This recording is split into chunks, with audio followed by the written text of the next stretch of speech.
Hello tacticians, it's Nox here, and this week has been jam-packed full of new things to look at.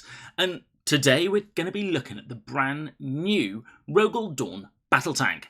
But first, before I go into any of these details, I just want to say my usual thank yous, and today they go to Pepparconi, Stifler, Enfield, Nil, and player 6219. All of you have used my friend code, and it is very much appreciated. So thank you very much. And now, let's have a look at the side bosses. First up is Sibyll. Now, the more damage that you do to Sibyll will weaken the tank in various ways. First of all, it will increase the crit chance for the rear armour by up to 20%. It will also reduce the overall armour of the tank by 30%, and it will remove 4 Cadian Guardsmen from the battlefield. So I would suggest that you probably always, depending of course on your progress, want to kill her completely. She has the usual trait for a boss, which is immune, so she cannot be stunned, suppressed or taunted. And of course she is a Psyker. And she has the normal 2 abilities that our characters have, which is a Psychic Maelstrom, which does, well, a huge amount of damage, and Night Shroud, which will protect anyone next to her. However, in this boss she does have a kind of weakness, where she brings in some reinforcements. At the start of her turn, 6 Cadian Guardsmen are summoned at the top of the map and immediately take a turn. Each time a Cadian Guardsman is defeated, she'll then take a small amount of damage. So let's have a quick look at her in action. So here we have the map, and I've taken in Bellator, Morgan Ra, Eldrin, Ulf, and Ray Vass. Now, I am going to make a number of mistakes during this, and I hope you can forgive me of that. But as you can see, I'm just moving everyone straight up, and I'm letting the Cadian come to me. Basically, the first round is like very many first rounds where you can't really do much, and you need to manoeuvre into position.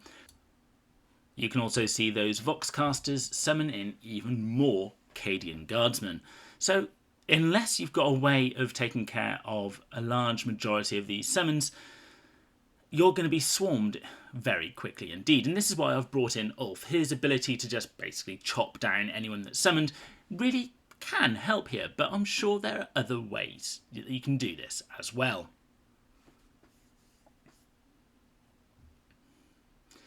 I move Ray Vass up here, and I'm not sure if I'm pretty certain I did the wrong thing here, because I think I moved him too far forward and I parked him next to another guardsman, which means, of course, his Overwatch is no good.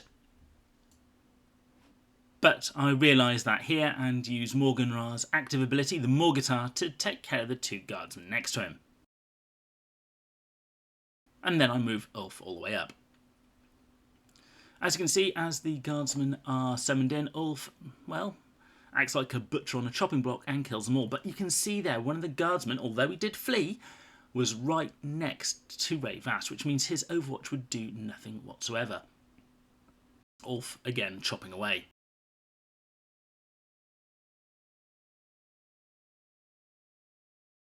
And because of the crowded nature of this map, I am wondering if Bellator is the best choice.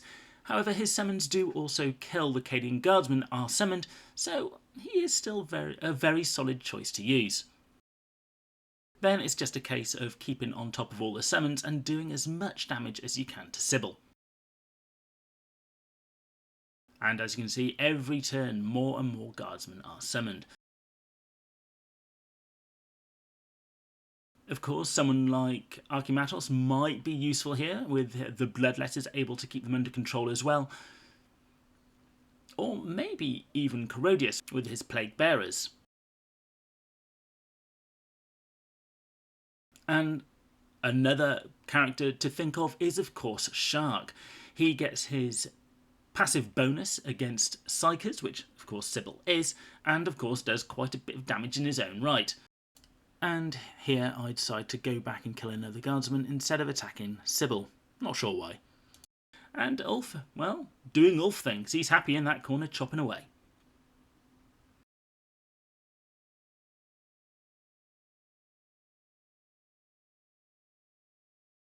Here I nearly made a mistake by moving Bellator there and almost shot before moving Eldrin within range to get the passive bonus. And of course shooting away with Morgan Ra. Let's just fast forward a bit here.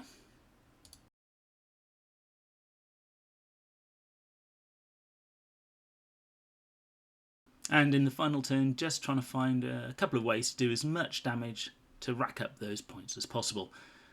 And I think I just hit about 50,000 here. Not quite, but not too bad overall. But I'm sure there are better ways to do it.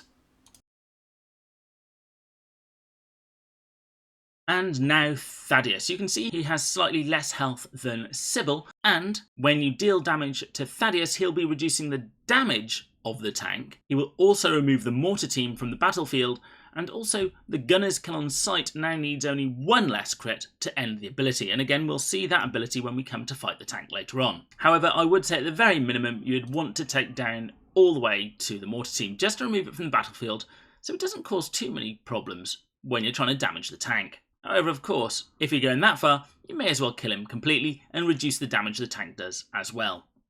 But of course, it really does depend on how well your guild can stack up against the damage that the tank puts out. Thaddeus again has the immune trait, which means he can't be stunned, suppressed or taunted. He has his suppressive fire, which means whenever he hits someone with a range attack, they become suppressed. And of course, he has his indirect fire, which means he can hit targets he can't actually see. He will then also have his usual abilities, which is the Basilisk Barrage, which does a large amount of damage. He has the Spotter, where friendly units within 2 hexes with a trait heavy weapon will deal more damage. And his weakness, if you will, is Fields of Fire. Friendly units with the Emplacement trait deal 30% more damage against units that are more than 4 hexes away. However, each time Thaddeus Noble is attacked in melee, or would get stunned, he loses some health, in addition to the damage done. The first time each round he loses health in this way, all friendly emplacement units get suppressed, and this is really key when it comes to taking him down. So, let's go have a look. So here is the map, and I've brought in Celestine because the las cannon's Overwatch will trigger both of the Gemini Superior, and of course she is fairly decent in combat.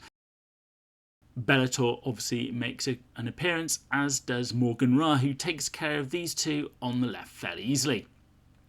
And unsurprisingly, Ray Vass gets in on the action too, so most of these everyone already has geared up for the guild raids. If you don't have Celestine, then by all means there are other options to use. I honestly think the Winged Prime would be a fantastic one to use here. And if you don't have the Wing Prime, there are other flyers such as Athana, who will be very good to give the extra crit chance.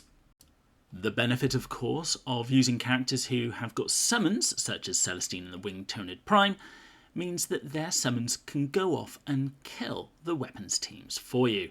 Here you can see me moving away from Thaddeus to kill off the weapon teams with Celestine and Ray Vass. And as you can see, the positioning is perfect for Eldrin and Morgan Ra. On this particular map, I'm guessing that the other difficulty levels will have different maps, which will of course need different solutions.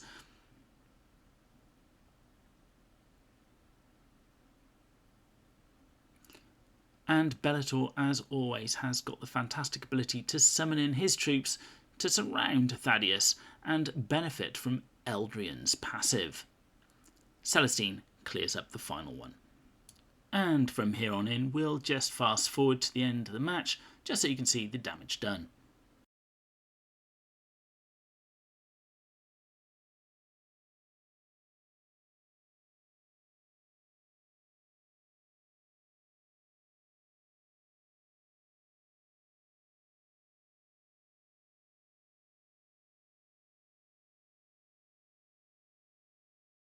And finally, the Rogal Dorn battle tank itself.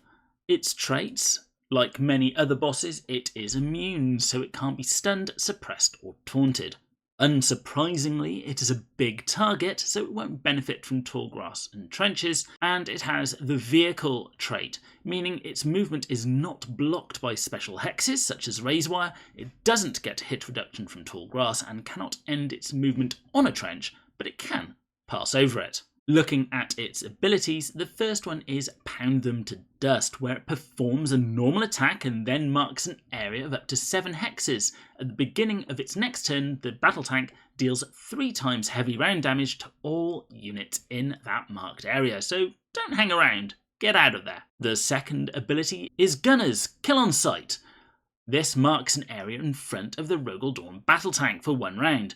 Whenever an enemy unit without infiltrate ends a move on a marked hex, or before it moves out to the marked area, the Rogal Dorn battle tank deals projectile damage to all units in the area. The ability ends early after 2 attacks against the battle tank have scored a crit. What this means is if you are in this front area when this ability triggers, don't move anyone there at all because they will all be attacked. Instead, focus on that rear armour to get those crits, and then it will disappear, meaning you will be safe to move. And this is another reason why getting those crits is important. It has ablative plating, so any incoming damage with less than 60% pierce ratio has to go through the armour 3 times. Although this doesn't apply to crits. It has weaker rear armour. If the enemies are inside the rear arc of the battle tank, their attacks have a 50% crit chance against it. Now bear in mind, this has been increased because of Sibyll's death, meaning it'll be increased by 20%. Without Sibyll being dead, this will only be 30% crit chance. So make sure you kill Sibyll first. And finally it has Armoured Might.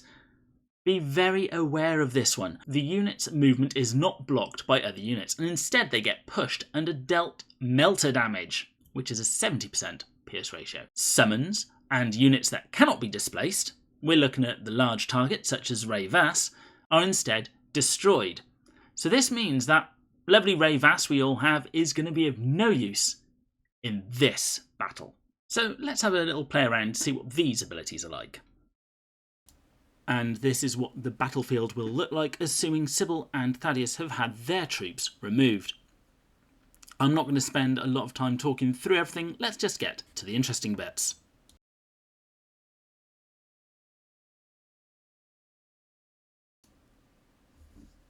And here we see the tank moving forward and putting down the Gunner's Kill on Sight area. Now all you need to do to remove this is to do 2 critical hits if Thaddeus has been damaged enough to remove that, or 3 if you haven't damaged Thaddeus at all. And once those crits have been scored, that area in front will disappear. So here I am moving Show Sill in the rear arc, but the sniper drone for some reason appears to the side. Not sure why that occurs, maybe so it's next to Shadow Sun there. Now I'm moving Shadow Sun, I get the 2 more crits and you'll see that front arc disappear. So I'm now safe to move these 2. Shadow Sun was able to move out because of the infiltrate ability that she has.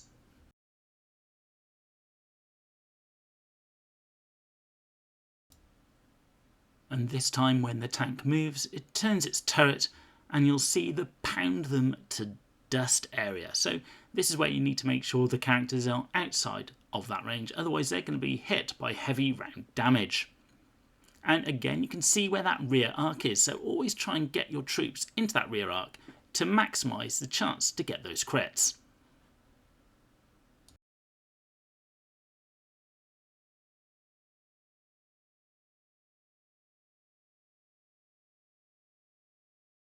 So again, the tank's moving, and again it puts down the Gunner's Kill on Sight. Now, I can't move Morgan Ra or Show Sill here, and thankfully the drones didn't move either. But as soon as you get those 2 crits, the area disappears and you're safe to move again.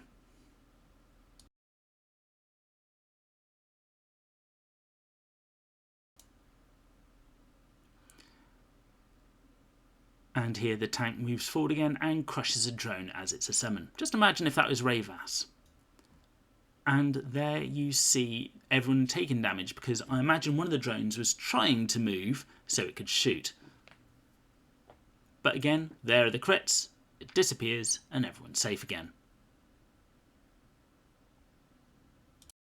So instead of watching the rest of this, I'm going to bring in the add mech that we've got and also show what happens when a large target gets in the way.